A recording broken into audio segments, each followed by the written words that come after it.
Good afternoon. এখন বসে আছি আপাতত দার্জিলিংয়ের কেভেন্টার্সে।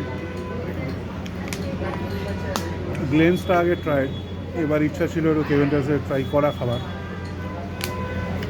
তো চলে এলাম আজকে সুকিয়া পুকুরি থেকে দার্জিলিং।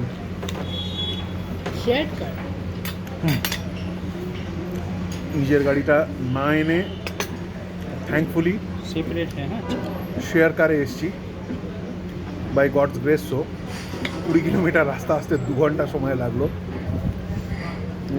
হিডিয়াস ট্রাফিক যাকে বলে। আর একজন ফিশ অ্যান্ড চিপস খেতে ব্যস্ত।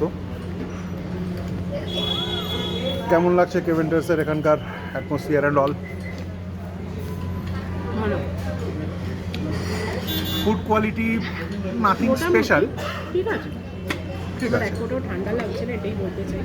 এদিকে রয়েছে কফি অ্যান্ড এই chicken sausage platter. Overall good experience. বাইরে থেকে যদি দেখাই আজকে এই অবস্থা, তো বেসিক্যালি নাথিং ইজ ভিজিবল। খাওয়া দাওয়া করে এনজয় করে এখানে টাইম কাটিয়ে ফেরত যাওয়া, কি তাই তো? কিনবো, জামা কাপড় কিনবো। সে দেখা যাবে। না